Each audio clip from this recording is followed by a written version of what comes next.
하나님은 영이시니 예배하는 자가 영과 진리로 예배할지니라. 하나님, 저희의 발걸음을 예배의 자리로 인도해 주심에 감사드립니다. 이곳에 있든지 또 집에서 예배를 드리든지 우리 모두에게 하나님의 거룩한 영을 부어주셔서 참 지혜로우면서도 순결한 마음으로 주님께 예배드리게 하여 주옵소서. 그래서 신령과 진정으로 예배를 드릴 때 주님께는 영광이요 저희에게는 참된 구원이 체험되는 시간 되게 하여 주옵소서. 예수님의 이름으로 기도합니다. 아멘.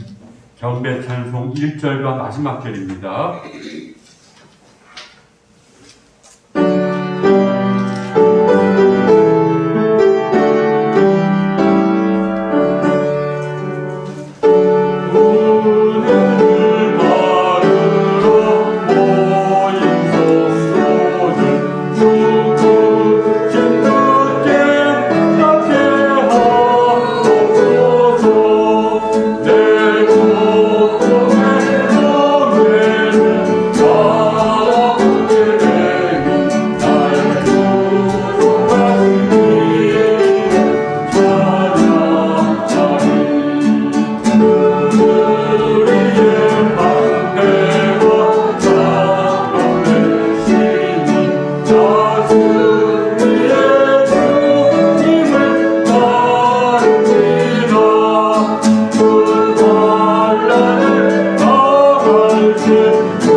이 시간 하나님 앞에 제 고백을 드리겠습니다. 사랑의 하나님, 저희는 때때로 주님의 곁을 떠나 길 잃은 양처럼 방황하여 육신의 욕망에 집착하며 살아왔습니다. 또한 주님의 말씀을 저버리고 빛의 자녀된 삶을 살지도 못했습니다. 용서의 하나님, 죄를 고백하고 회개하는 저희의 기도를 들으시고 자비와 긍휼을 베풀어 주옵소서. 우리 주 예수 그리스도의 이름으로 기도드립니다. 아멘. 죄사함 받기를 원하는 교우 여러분, 용서하시는 하나님의 말씀을 들으십시오. 만일 우리가 우리 죄를 자백하면 그는 미쁘시고 의로우사 우리 죄를 사하시며 우리를 모든 불의에서 깨끗하게 하실 것이요. 아멘. 교동문 36번입니다.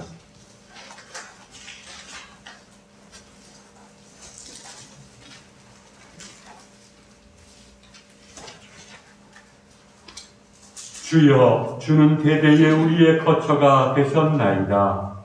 산이 생기기 전 땅과 세계로 주께서 수송하시기 전 곧 영원부터 영원까지 주는 하나님이시니라. 주께서 사람을 티끌로 돌아가게 하시고 말씀하시기를 너희 인생들은 돌아가라 하셨사오니 주의 목전에는 천년이 지나가는 때가 밤에 한순간 같을 뿐입니다. 주께서 그들을 홍수처럼 쓸어 가시나이다. 그들은 잠깐 자는 것 같으며 아침에 돋는 풀 같으니이다. 푸른 아침에 꽃이 피어 자라가 저녁에는 시들어 마르나이다. 우리는 주의 노에 소멸되며 주의 분내심에 놀라나이다. 주께서 우리의 죄악을 주의 앞에 놓으시며 우리의 의인한 죄를 주의 얼굴 가운데 두셨사오니 우리의 모든 날이 주의 분노 중에 지나가며 우리의 평생이 순식간에 다하였나이다. 우리의 연수가 70이요 강건하면 80이라도 그 연수에 대한 수고와 슬픔은요 신속히 가니 우리가 날아가나이다. 누가 주의 노여움의 능력을 알며 누가 주의 진노의 두려움을 알리이까. 우리에게 우리나라의 수함을 알리사 지혜로운 마음을 얻게 하소서. 아멘. 1장으로 송영합니다.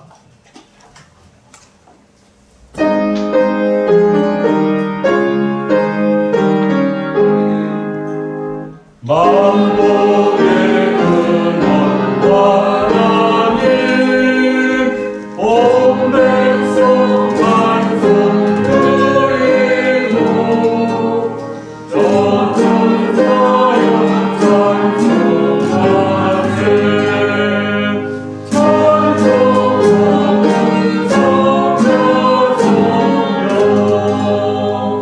아멘. 강자근 장로님 기도 인도합니다.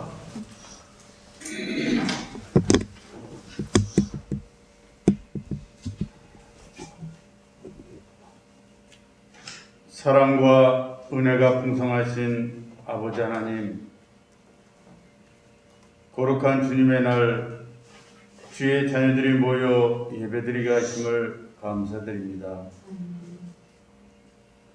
주의 거룩한 예배에 참석한 자들에게 거룩한 영광으로 충만하게 하시고 우리 주 예수 그리스도의 놀라운 십자가의 권세와 권능으로 강건하게 하시옵고 평화를 더하여 주시옵소서.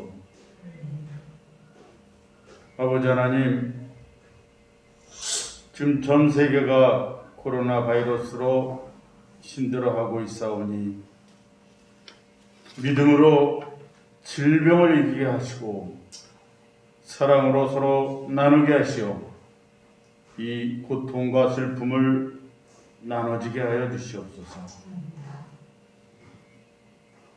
말씀 전하실 정진한 목사님을 기억하시오 성령님께서 함께 하셔서 영육 간의 강건함과 성령의 능력을 더해 주셔서 하나님의 영광만이 나타내는 귀한 시간이 되게 하여 주시옵소서. 오늘도 은혜와 영광으로 충만하여 주님의 감사드리며 영광 홀로 받으시옵소서. 이 모든 것 감사드리오며 예수 그리스도 이름으로 기도드립니다. 아멘.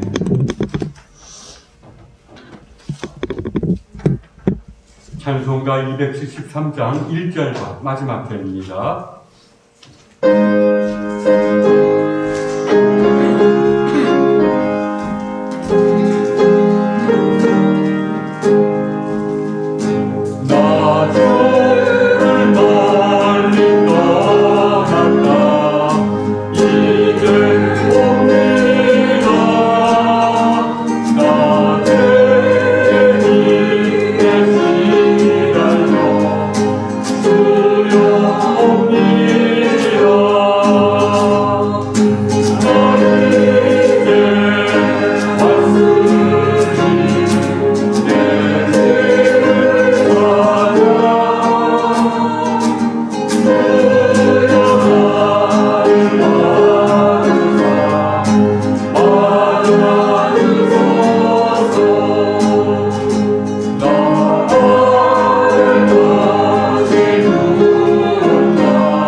자, 우리 김예희 청년이 성경 봉독 하겠습니다.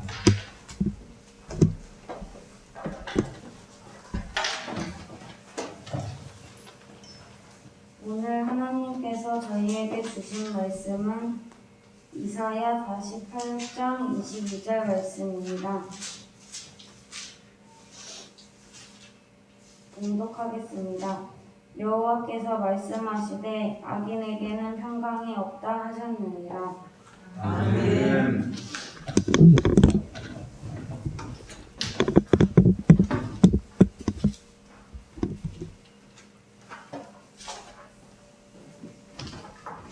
구약과 신약의 성경은 평화 또는 평강 또는 화평 또는 평안으로 우리나라 말로 번역되어 있는 샬롬, 이것을 많이 씁니다. 샬롬을 우리가 하나님이 현존하시는 장소요, 또 하나님 안에 있다는 어떤 징표로 제시합니다.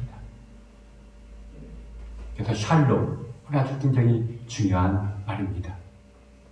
사실 평화란 인류의 염원이었습니다. 안팎으로 늘 평화 없는 삶을 살았기 때문입니다.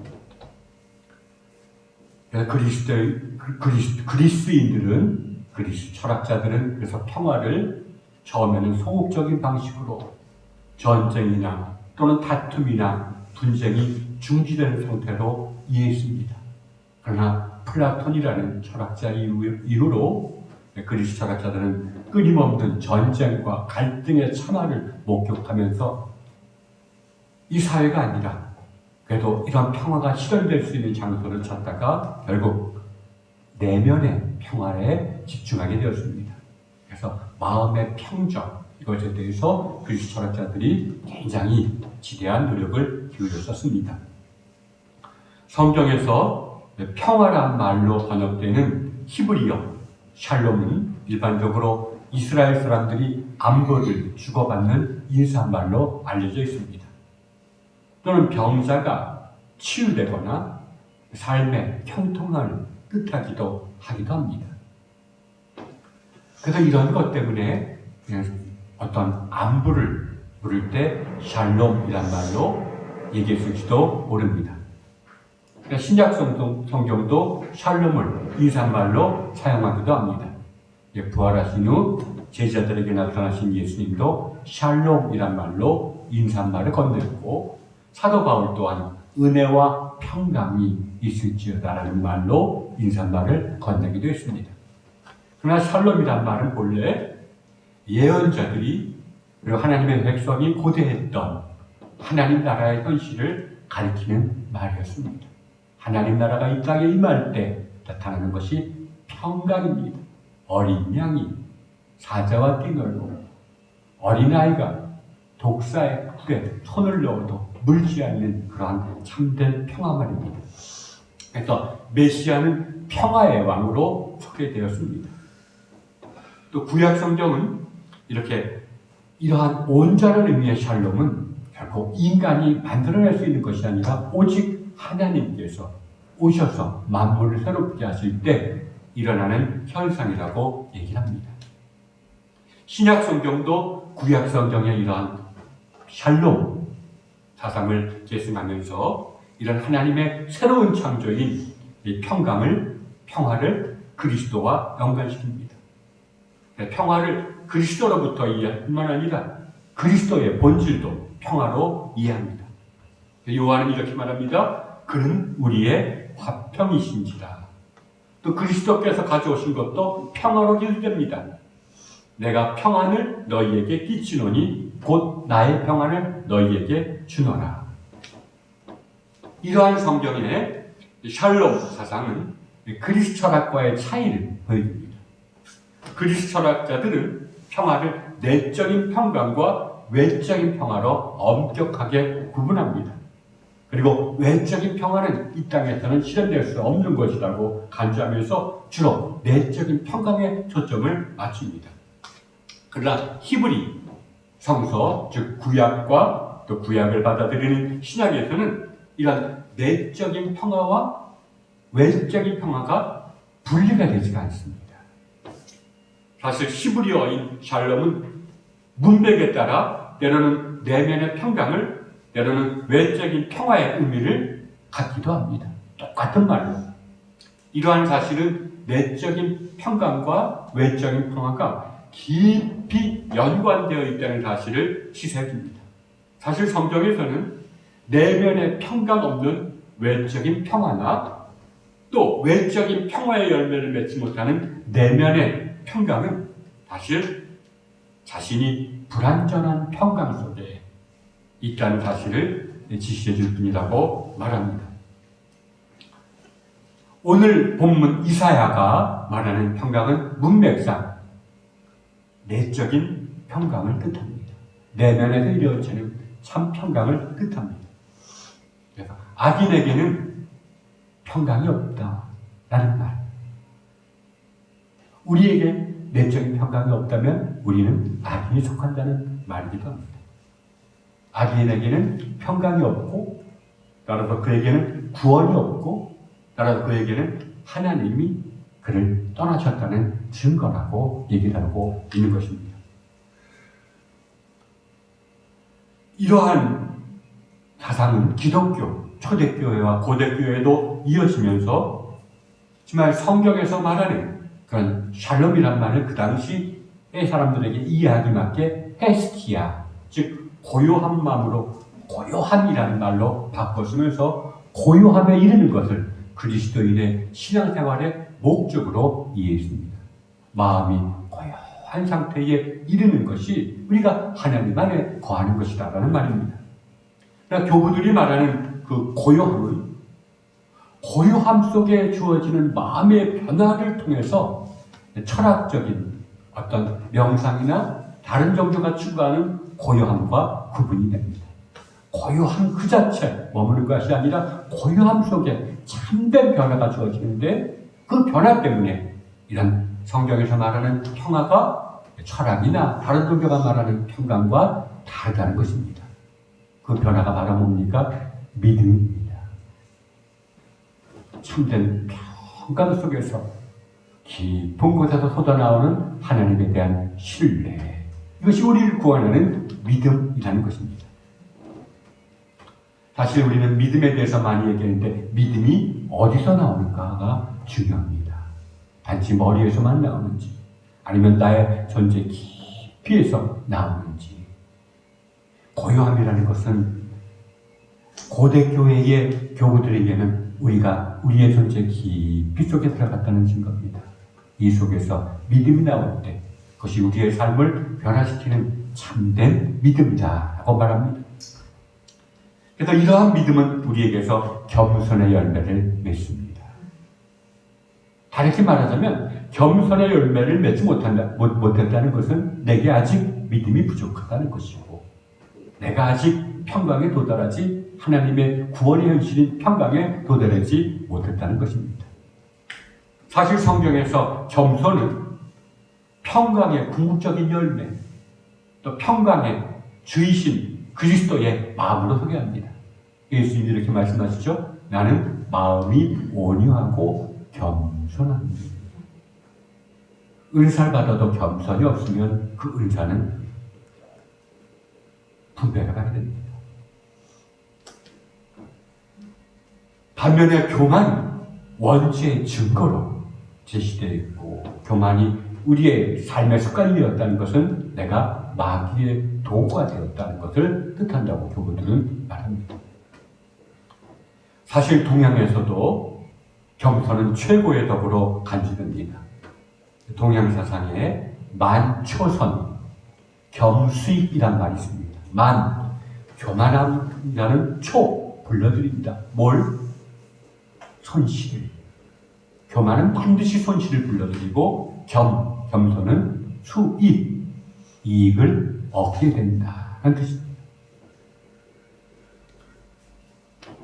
사실 성경에서 말하는 겸손도 이와는 다르지 않지만 여기 성경에서 말하는 겸손은 먼저는 하나님과 하나님의 은총이 없이는 나는 아무것도 아니라는 겸손이요.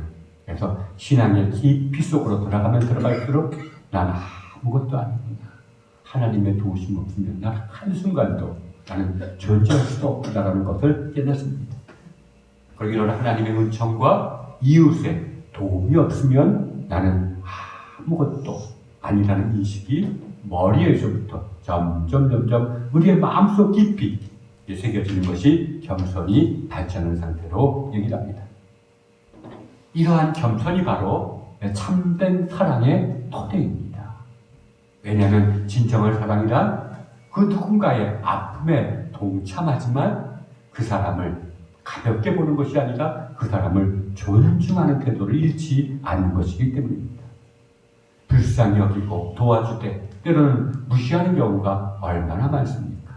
그러나 상대를 존중하면서 그의 아픔에 동참하는 것이 참된 사랑이라는 말입니다. 따라서 기독교 영성가들은 다른 사람들의 선생이 되지 말라는 예수님의 가르침을 따라서 누군가를 쉽게 가르쳐 들려 하지 말고 먼저 있는 그대로의 모습을 바라볼 것을 요청합니다. 이것이 중요합니다. 예수님께서 누군가의 선생이 되지 말라. 오히려 배우려고 하라. 네? 중국 고사성어에도 이런 말이 있죠. 거잡을 주내자 불거. 우리가 잘 아는 말입니다. 떠나는 사람 붙잡지 말고 내게 오는 사람을 뿌리치지 말라. 우리가 이런 말을 많이 하죠. 떠나가는 사람 붙잡지 말고 다가오는 사람 뿌리치지 말라.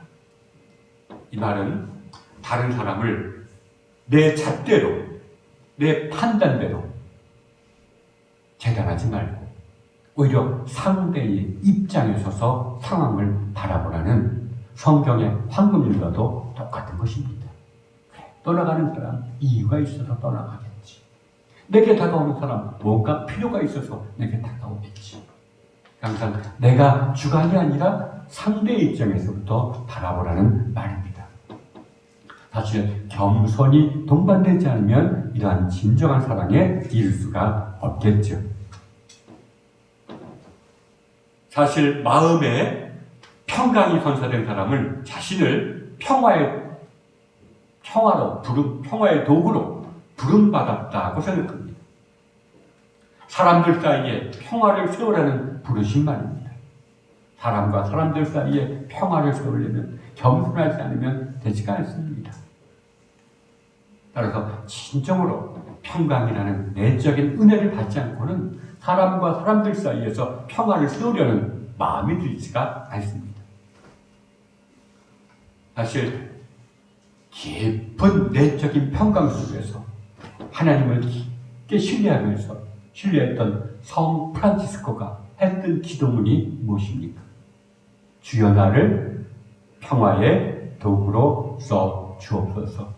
미움이 있는 곳에 사랑을, 다툼이 있는 곳에 용서를, 분열이 있는 곳에 일치를, 그릇됨이 있는 곳에 진리를, 의혹이 있는 곳에 믿음을 전하게 하옵소서. 내 마음에 내적인 평강이 있다면 나는 외적인 평화를 위해서 평화의 도구로 사용되기를 간절히 원하는 게 된다는 것입니다. 이게 바로 진정한 사랑이 아니고 무엇이겠습니까? 여기서 우리는 우리 자신에게 질문을 던져야 됩니다. 우리에게 이러한 평강이 있는가? 그리고 사람과 사람들 사이에 내가 평화의 도구로 쓰임받기를 원하는가? 악인에게는 평강이 없다. 악인은 결코 평화의 도구로 사용되기를 원치 않는다는 말을 우리가 깊이 생각해 보아야 됩니다. 그러나 먼저 우리가 우리 마음속에 평강이 없다 할지라도, 내가 평화의 도구로 부름을 받은 것 같지 않다 할지라도 우리는 먼저 우리 자신을 돌아봐야 됩니다. 하나님의 창조하실 때의 우리의 모습은 이러하지 않았기 때문입니다. 그래서 이러한 평강이 우리 안에서 이루길 원하는 사람은 무엇보다도 평강과 평화를 파괴하는 것이 무엇인지를 알아야 합니다. 무엇 때문에 내가 평화와 거리가 멀어졌나? 왜 내 마음속에 평강이 없나? 무엇 때문에 그런가? 성경은 한 목소리로 죄가 평강과 고요함의 원수라고 말합니다. 구체적으로 말하면 그 어떤 사람이 나의 평강을 깨뜨리는 것이 아닙니다. 오히려 인간을 죄로 인도하려는 유혹, 또는 인간을 사로잡으려는 악한 생각이 바로 우리에게 평강을 주시려는 하나님의 원수라는 것입니다. 물론 외부로부터 오는 파괴적인 사건이나 불행이나 또는 타자의 이기적인 행위로 말미암아 상처를 받았을 때 우리의 마음의 평강은 무너집니다. 엄청난 부정적인 일을 겪거나 또 누군가의 죄를 내가 받을 때 내 마음의 평안은 무너집니다. 그럴 때 우리 안절부절하지 못하고 불안해합니다. 그러나 깊이 숙고해보면 그 누군가의 잘못이나 외부적인 충격에 의해서 내게 생겨나는 상처 그 자체가 평화를 깨뜨리는 것은 아닙니다. 오히려 깊이 묵상해보면 그 상처를 통해서 내게 다가오는 악한 생각이 내 마음의 평강을 깨뜨리게 되는 것을 압니다. 그래서 교부들은 또 우리 옛 교인들도 말하죠. 마귀가 틈타지 못하게 하라. 사실 우리가 삶의 변화가 될 때, 사춘기를 겪을 때나 갱년기를 겪을 때 또 참된 악한 생각이 틈타기가 쉽고 또 우리가 원하지 않는 사건을 맞이하게 될 때 또 억울한 일을 겪었을 때에도 이렇게 악한 생각이 틈타기 쉽다는 것입니다. 사실 따지고 보면 사람이 아니라 그 어딘가에서 내게 다가오는 악한 생각이 바로 내 안에 평강을 태우려는 하나님의 적임을 교부들은 한결같이 말하고 있습니다. 그러면 악한 생각은 어떻게 우리 안에서 평강을 깨뜨립니까? 악한 생각은 우리의 인격, 즉 지성과 감성과 그리고 의지로 구성되어 있는 우리의 인격을 분열시킵니다. 그리고 이렇게 분열시킴으로써 우리가 이런 악한 생각에 넘어갈 때까지 우리에게 긴장과 갈등을 고조시킵니다. 결국 이러한 긴장과 갈등을 이기지 못할 때 악한 생각에 넘어가게 됩니다. 죄를 짓게 되는 것이죠. 죄를 짓는 순간 우리의 감정은 우리의 욕구가 충족된 것처럼 느껴서 잠시 만족감을 느끼지만 한번 분노의 생각에 사로잡혀서 화를 내고 때리거나 뭔가를 부수거나 하면 그 순간에 만족감을 느낄지 모르지만 시간이 지나가면서 자신의 지성과 의지가 이토록 연약한가 그런 것을 바라보게 되면서 깊은 자괴감에 빠지기도 됩니다. 물론 이러한 악한 생각에 거듭 휘둘려 죄를 짓게 되면 결국은 양심이 마비가 되고 우리의 감정은 왜곡되기 시작합니다.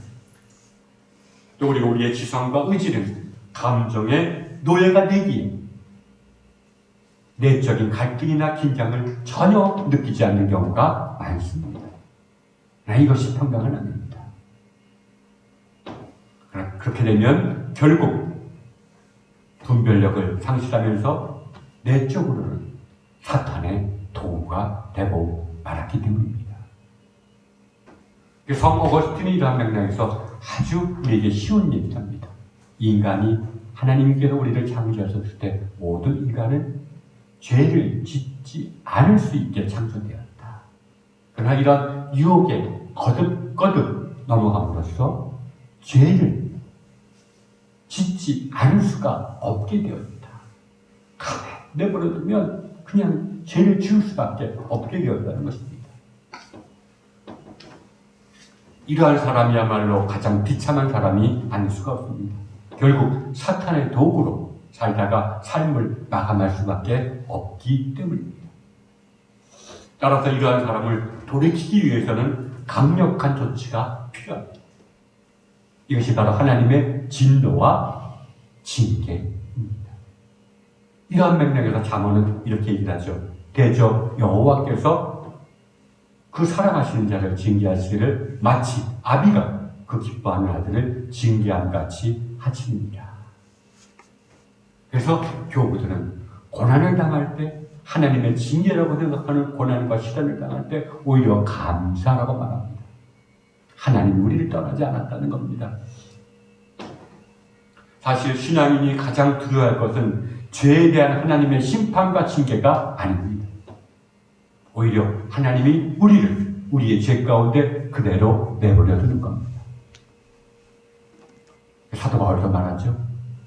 하나님이 그들의 죄 가운데 내버려 두는 것.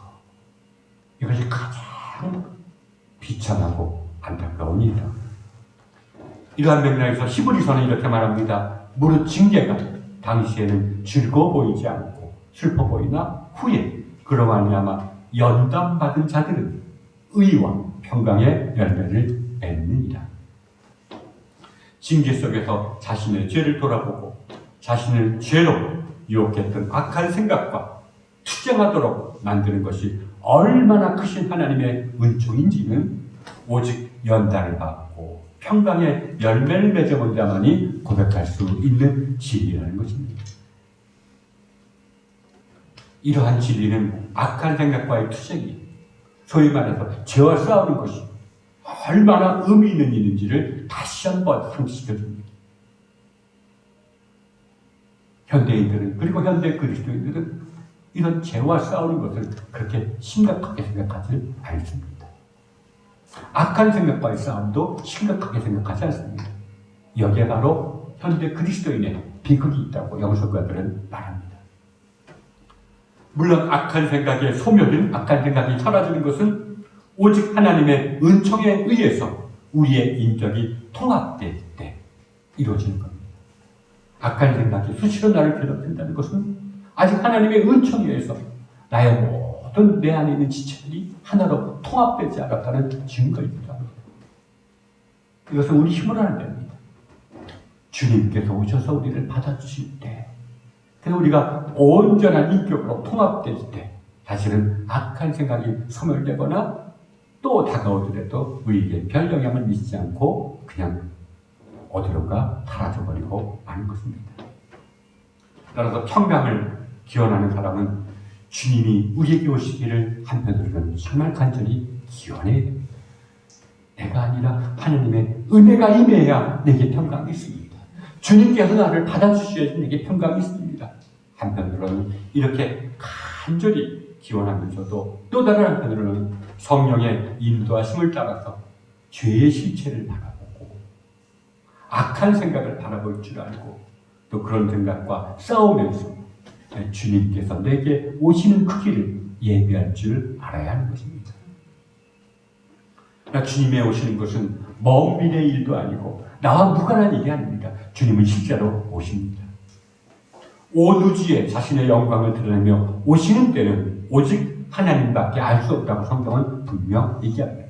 지금도 많은 사람들이 이런 코로나로 인해서 종말이 가까웠는지 그건 오직 하나님만이 아시는 일입니다. 그러나 하나님은 우주가 새롭게 되기 이전에도 우리의 마음에 오신다고 성경은 말합니다. 어떻게?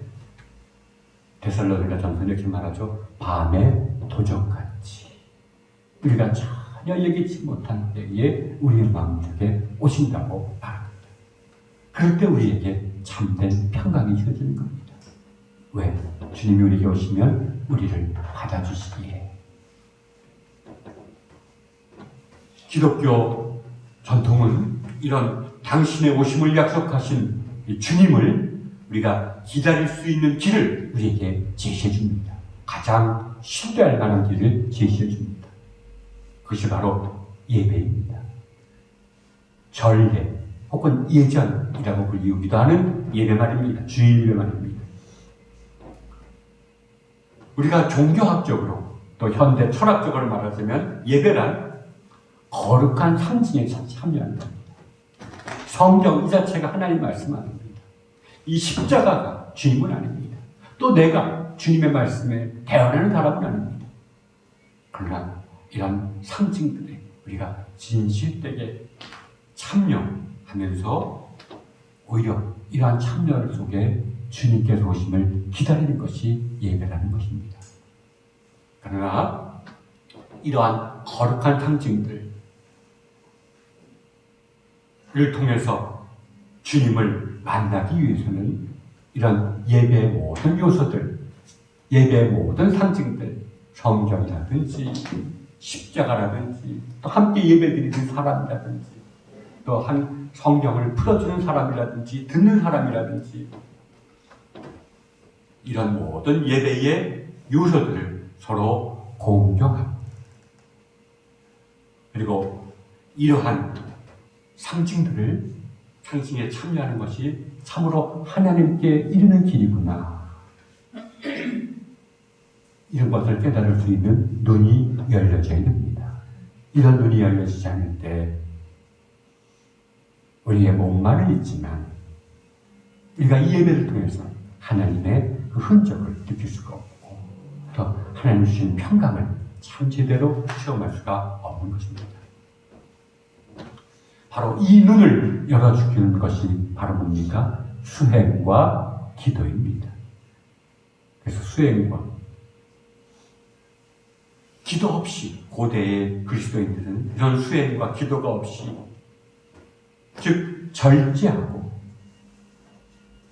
나누고 그리고 기도를 통해서 조금이라도 평강이나 어떤 고요함의 세계를 체험하지 못한 채 주일 예배에 참여하는 것을 참 죄스럽게 여겼습니다. 예배가 얼마나 소중한 것인지를, 얼마나 귀한 것인지를 느끼는 사람만이 참 할 수 있는 행위들이죠. 기독교 영성은 우리가 수행과 기도 가운데 다분히 기도의 강조점을 두면서 다양한 기도 전통을 발전시켰습니다. 2000년 동안 아니면 그 이전부터.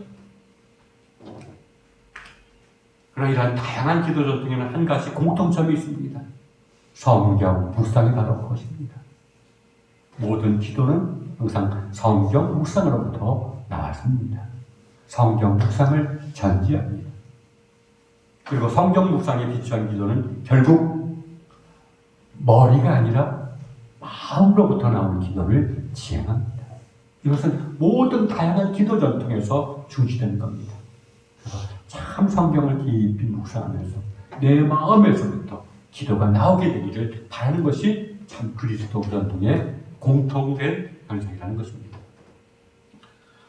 그러나 이제 교부들은 이러한 기도를 강조하면서도 두 가지 극단적인 행위를 경계합니다. 첫째는 절제와 나눔 없는 기도 생활을 경계합니다. 절제하지 않고, 특히 언어를 절제하지 않고, 그리고 나누지 않고, 그리고 나누면서도 오른손이 하는 것을 왼손이 모르게 하지 않고 기도하는 것은 마치 구멍 뚫린 물통에 물 붓는 어리석은애와 같다고 거듭거듭 얘기합니다. 한 번이라도 절제하려고 하고 한 번이라도 진정으로 나누려고 한 후에 성경을 들라는 것입니다. 또 둘째로 영성가들은 수행과 기도의 목적이 감사하는 마음으로 예배에 참여하는 것임을 지나칠 정도로 강조합니다. 예배를 집전하는 신부는 깊은 체험이 없는 사람들입니다. 그러나 수행과 기도를 하는 수도자들은 깊은 체험이 있는 사람들입니다. 그럼에도 불구하고 주일날에는 그 예배를 집전하는 신부에게 순종하면서 겸손히 예배에 참여할 것을 거듭거듭 강조했던 것입니다. 기도와 수행 없이 예배에 참여하는 것보다 수행과 기도 속에 침잠한 나머지 예배를 경시하는 것이 거듭한 것은 더 큰 위험을 초래한다는 것입니다. 이로써 참된 평강 속에 주어지는 구원에 이르는 길이 우리 앞에 제시됩니다. 기독교 교우들이 얘기하는 전통적인 길입니다. 그래서 먼저 절제와 나눔이라는 수행이 우리의 삶에서 자리를 잡아야 됩니다. 이러지 않고는 우리 기도에 토대가 마련되지 않습니다. 그리고 성경을 묵상하면서 기도하고 그래서 우리가 조금 더 하나님의 어떤 임재에 대해서 열린 마음과 눈을 가지고 예배에 참석하는 것 그리고 예배에 참여해서 받은 그 은혜를 세상에 나가서 순종하는 것 내 마음속에 평안을 주신 분은 우리에게 무슨 부름을 주십니까? 세상에 나가서 평화의 도구가 되어라.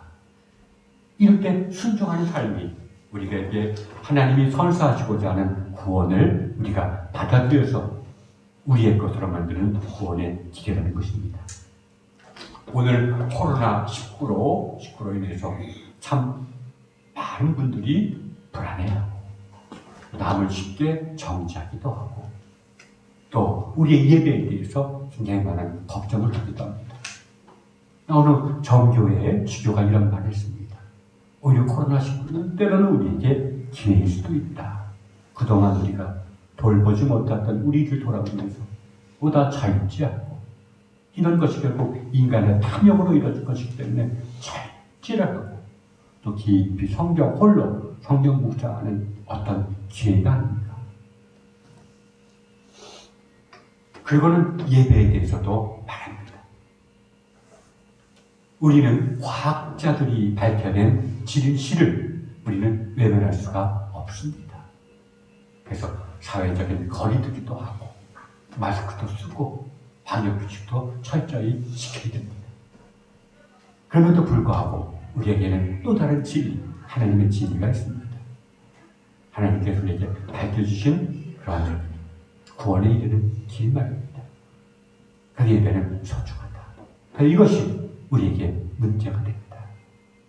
어느 한편만은 쉽게 택할 때 선택은 또 마음은 편하겠지만 그는 진정한 그리스도인의 자세가 아니라고 말합니다. 기독교 신앙은 상식 이하도 아니지만 상식에 머무르는 것도 아니기 때문에 과학적인 상식을 받아들이면서도 또 이런 가운데서 우리가 어떻게 하나님께 온전히 예배드릴 수 있을까를 우리가 묻고 고민하고 하나님께 기도해야 될 때라고 말합니다. 참 맞는 말 같습니다. 과학적 진리를 무시해서는 안 됩니다. 그러나 그럼에도 불구하고 이러한 상황 속에서 어떻게 우리가 하나님께 진정으로 예배드릴 수 있는 길을 찾을까? 이것이 바로 우리에게 주어지는 하나의 문제일 수도 있다는 것입니다. 참 우리가 이럴 때 참 절제와 나눔이라는 것, 그걸 통해서 성경 묵상을 하다 보면 하나님께서 참된 예배를 드릴 수 있는 지혜를 주실 수도 있을 것입니다. 이런 길이 우리에게 주어지기를 주님의 이름으로 축원합니다. 사도신경으로 신앙 고백 드리겠습니다. 전능하사 하나님 아버지를 내가 믿사오며 그 외아들 우리 주 예수 그리스도를 믿사오니 이는 성령으로 잉태하사 동정녀 마리아에게 나시고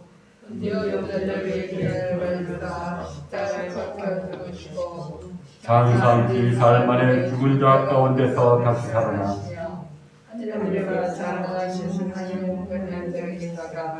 저리로서 산자와 죽은 자를 심판으로 시자 성령을 믿사오며 거룩한 공예와 성도가 서로를 태우는 것과 죄를 사하시는 것과 몸이 다시 사는 것과 영원히 사는 것을 믿사옵나이다. 아멘. 440장 1절과 마지막 절 찬송하면서 응원합니다.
하나님, 우리가 큰 죄를 짓거나 작은 죄를 지을 때에도 그에 맞는 은혜를 베풀어 주신 주님께 감사를 드립니다.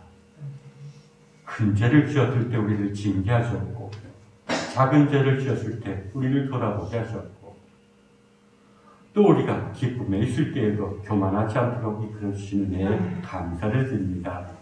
하나님, 처음부터 끝까지 우리를 돌아보시고 때에 맞는 은혜와 도움을 주신 주님께 감사를 드리며 이 예물을 드리오니 주님 받아 주옵소서. 예수님의 이름으로 기도했습니다. 아멘. 아멘.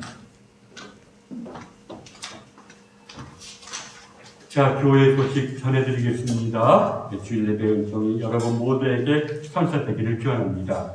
다음 주일은 맥주 감사 주일입니다. 하나님과 그분의 은총을 기억하며 감사하는 주일이 되기를 바랍니다. 그래서 맥주 감사절을 기념하면서 우리가 성경 암송한 것을 우리가 말하는 것이 또좀 저거하니까 필사를 갖도록 합니다. 수요일 날 오후 7시 30분입니다. 출애굽기 20장과 요한복음 3장을 우리가 필사하려고 합니다. 여러분 이를 위해서도 기도해 주시기를 바랍니다. 자, 이제 505장 1절과 마지막 절 찬송하신 후에 축도로 일어났습니다.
여러분 마음이 불안할 때, 마음이 어두워질 때, 마음이 못 견딜 때, 힘들더라도 성경을 읽어보시기 바랍니다. 이것은 교부들의 가르침입니다. 어거스틴은 외로울 때, 불안할 때 오히려 성경을 다 읽으라고 말합니다. 마음이 편할 때 안 읽는 것이 아니라 처음엔 쉽지가 않지만 제가 순종해 보니까 정말 마음이 안 좋을 때 성경을 읽으면 그때 알게 모르게 하나님의 은혜가 작용합니다. 우선 불안이 교체되는 이 시기에 여러분 성경 묵상을 통해서 하나님이 우리를 사랑하시고 깨닫게 되기를 바랍니다. 기도하겠습니다. 주님을 기억하는 우리들이 예배를 드렸습니다. 우리들이 이제 교회 문을 열고 세상에 나갈 때 주님께서 우리의 마음속에 참된 샬롬, 평강과 평화를 심어 주시옵소서. 그에 따라 살게 하여 주옵소서. 이제는 성부와 성자와 성령 삼위일체의 은총이 우리들에게 영원토록 주어지기를 간절히 축원하옵나이다. 아멘.